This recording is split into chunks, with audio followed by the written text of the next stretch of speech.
November 1923. A man walks into a bakery in Berlin. He dumps a wheelbarrow of cash on the counter. Not coins, not a few bills, a literal wheelbarrow piled high with paper money. Know what he gets for it? One loaf of bread. And while he's waiting for his change, someone steals the wheelbarrow, left the money, took the wheelbarrow, because the metal was worth more than the cash. That's hyperinflation. And here's the thing nobody tells you. While that guy was buying bread with a wheelbarrow, 6 other people in the same city were getting rich. Not by luck, not by accident. They knew exactly what was coming, and they positioned themselves perfectly. Spoiler, none of them were holding paper money. Today, we're talking about the 6 things people bought right before hyperinflation destroyed Germany that turned them into the wealthiest people in the country. And yes, every single one of these lessons is more relevant today than most people would like to admit. Let's go back. 1918. World War I just ended. Germany lost, and the winning power sat down and handed Germany a bill, a reparations bill equivalent to about $500 billion in today's money. Coal, timber, gold, cash, due immediately. And if you don't pay, we take it. Now, Germany was already broke from financing the entire war on borrowed money. By 1918, the national debt stood at 156 billion marks. Then they added another 50 billion marks in reparations on top.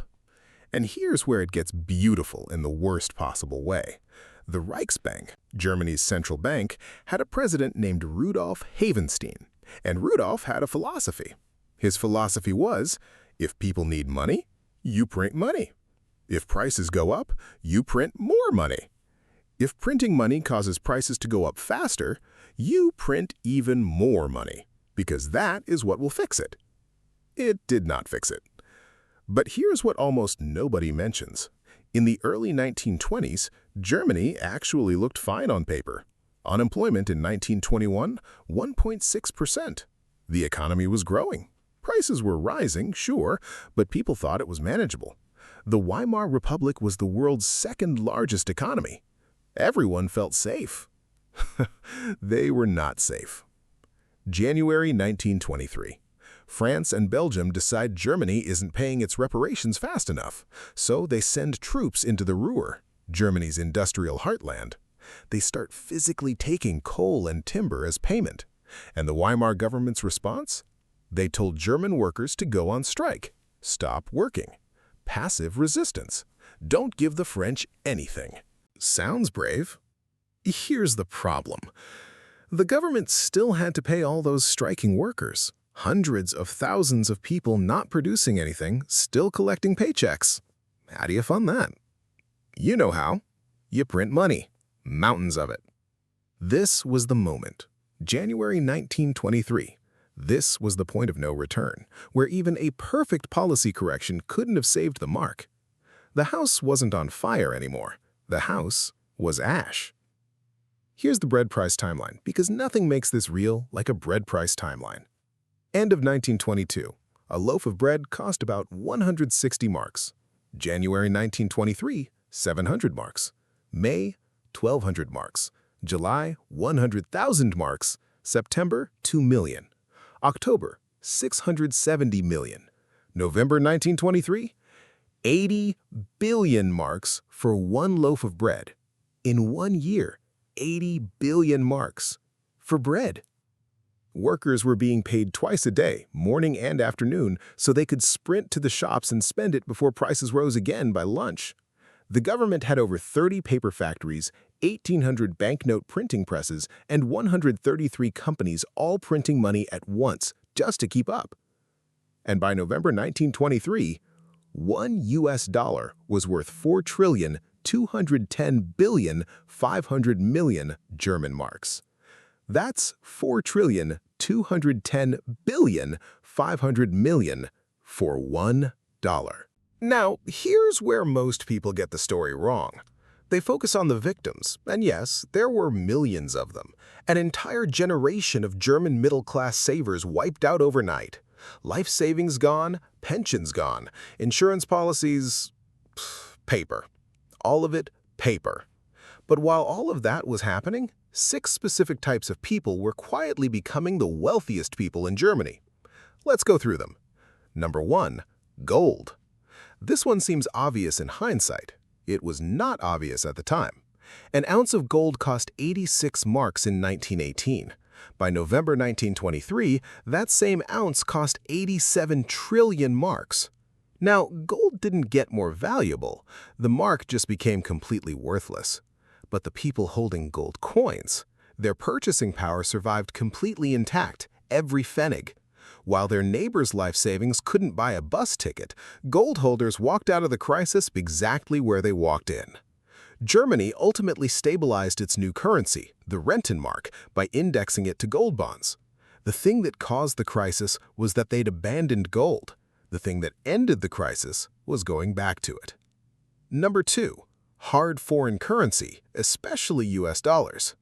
If gold was the preservation play, US dollars were the offensive weapon. Follow the math. Pre-war, 4.2 marks per dollar. By November 1923, 4.2 trillion marks per dollar.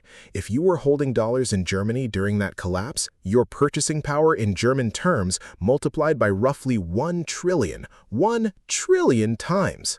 Foreigners and international business people were walking into Germany and buying art, real estate, entire companies for almost nothing. The exchange rate had made everything in Germany essentially free if you had dollars. Great time to visit Berlin. Terrible time to live there. Number 3. Real estate bought with borrowed marks. Wait, borrowed? Yes, borrowed. Here's the mechanism, and pay attention because this is the most counterintuitive one. If you borrowed money in 1921, say a large mark-denominated mortgage, and used it to buy a piece of land, by 1923, hyperinflation had made your debt essentially worthless. You still owned the land. The land held its real-world value, but the debt you owed? The bank accepted your nearly worthless paper marks as full repayment. You just paid off a decade-long mortgage with what amounted to pocket change. The assets survived, the debt evaporated. Landowners who had fixed-rate mark-denominated loans were among the biggest winners of the entire crisis. The Weimar government tried to partially reverse this with a revaluation law in 1925, clawing back some of the windfall for creditors. But by then, the transfer of wealth had already happened. Number 4. Industrial hard assets. Steel mills, coal mines, shipping vessels, factories. This brings us to one man. His name was Hugo Steens, and if you've never heard of Hugo Steens, that's because economic history has a way of forgetting its most ruthless winners. In the early 1920s, Steens was already rich. He came from a coal mining family. But in 1920, he looked at what the Reichsbank was doing, printing money at any price to buy foreign currency, and he understood exactly where it was going. His strategy was elegant and absolutely merciless. He borrowed enormous sums of paper marks at low nominal interest rates, rates that were deeply negative in real terms, and used them to buy physical assets. Steel mills, shipping lines, railroads, newspapers, hotels, forestry operations, over 1,500 separate enterprises. His conglomerate became a vertical empire that spanned raw materials all the way to finished goods. And as hyperinflation accelerated, his debts evaporated. The factories remained.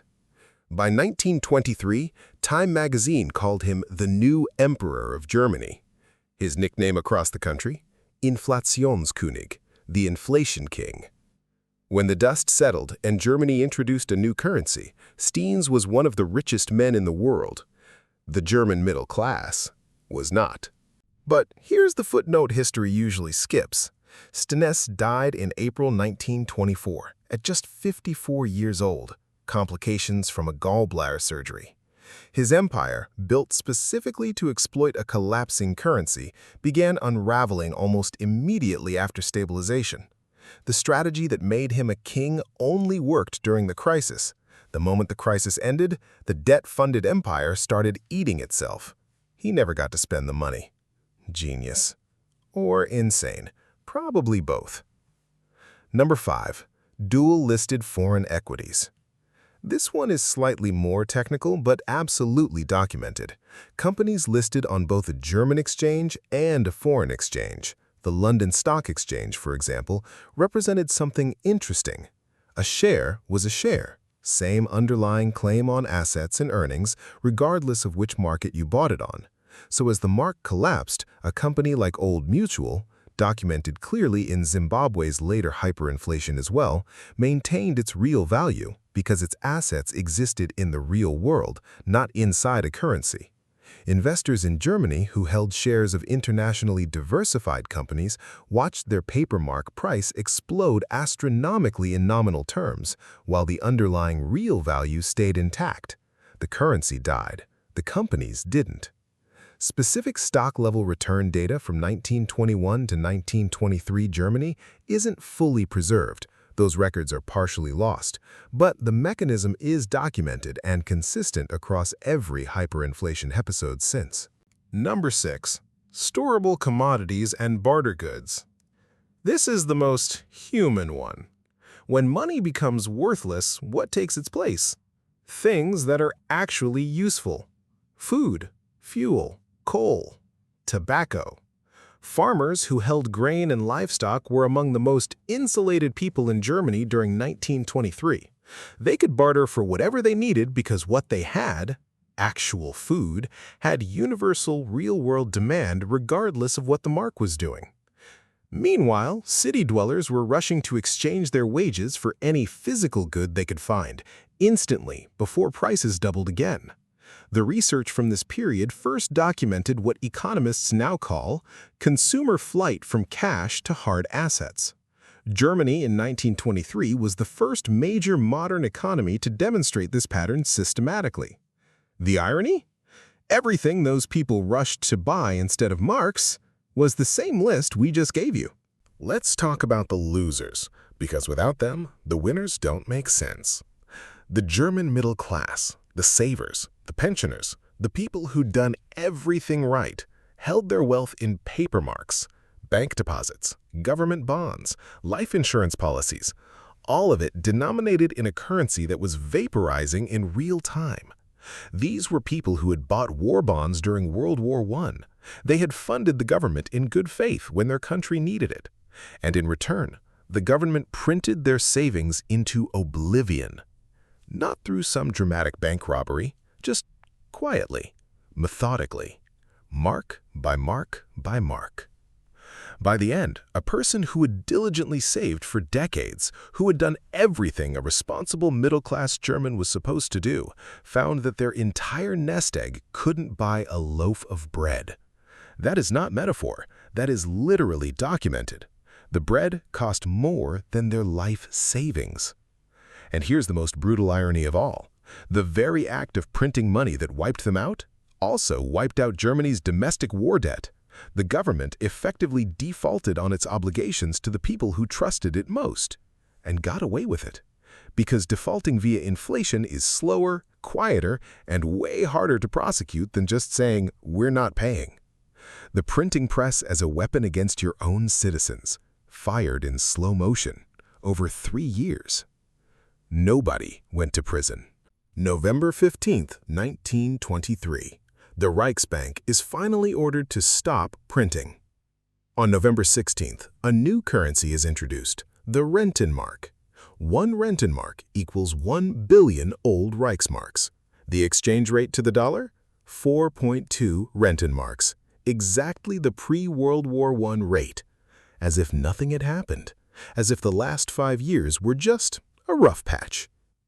Rudolf Havenstein, the man who had spent years printing the mark into oblivion, died of a heart attack on November 20th, 1923, 5 days after the printing stopped. The timing on that one is really something. And then the punchline that history really wants you to sit with. Germany stabilized. The Dawes Plan brought in American loans. The mid-1920s were actually prosperous. Everyone started to feel safe again. Then 1929 hit. The Great Depression arrived. The American loans got called back. The economy collapsed. The hyperinflation had already destroyed faith in the Weimar Republic. Now the Depression destroyed what was left. And in that vacuum, well, you know what came next. The solution to the reparations crisis created the hyperinflation. The solution to the hyperinflation created a false recovery. The false recovery ended in collapse. And the collapse created 1933. The same pattern, different decade. Because the plan was never really to fix anything permanently. It was to survive until tomorrow. And tomorrow always eventually arrives. Now, I'm not here to tell you hyperinflation is coming to your country. I'm not going to do that. But I am going to tell you that a Cato Institute study of all 56 recorded hyperinflations in history found something interesting. Hyperinflation never happens because a government just decided to print money. It always starts with a collapse in productive capacity. The economy stops making things, combined with a government that can no longer fund itself through taxation. The money printing is the symptom, not the cause. By the time you can see the symptom, the disease has been there for years. Between 2020 and 2022, the U.S. M2 money supply surged by over 40%. The IMF projects that debt ratios in the United States, Brazil, China, and France are set to rise significantly, in some cases dramatically. The Congressional Budget Office projects U.S. federal debt could exceed 130% of GDP by 2040 if current trends continue. Those aren't alarmist fringe numbers. Those are IMF and CBO figures. And the warning from 1923 isn't sell everything and panic. The warning is the 6 things that preserved wealth then are the same 6 things every single time. Hard assets, foreign-denominated value stores, productive physical capacity, things that exist in the real world and can't be printed away. Zimbabwe, 2008. Peak monthly inflation of 79.6 billion%, prices doubling every 24 hours. At that point, a $100 trillion Zimbabwe banknote couldn't pay a bus fare. But the people who had US dollars, who had gold, who had cross-listed equities, who had physical goods. Same story, different country. Same 6 items on the list. It's almost like humanity keeps rerunning the same experiment and expecting a different result. Here's what the Weimar hyperinflation was at its core. The most efficient transfer of wealth from people who trusted paper promises to people who didn't. Not a natural disaster, not an act of God. A transfer from savers to debtors, from middle class to industrialists, from the cautious to the ruthless. The wheelbarrow full of cash to buy bread? That was one end of the story. Hugo Steen's walking away with 1,500 companies paid for with money that no longer existed. That was the other end. Same event, completely opposite outcomes, based entirely on what you held when the music stopped. The plan was never to fix the currency, not really. It was to survive long enough to pay off debts in worthless marks and acquire real assets before anyone else figured out the game. And as usual, by the time most people figured out the game was already over. Here at Money Never Learns, we figure out the game before it's over. Most people will watch this, feel vaguely unsettled, and go back to their savings account. But if you're the kind of person who'd rather understand what happened to the wheelbarrow guy, and what happened to Hugo Steen's, and why that gap between them wasn't luck, subscribe button's right there. History doesn't care if you're paying attention, but it does keep giving the same test.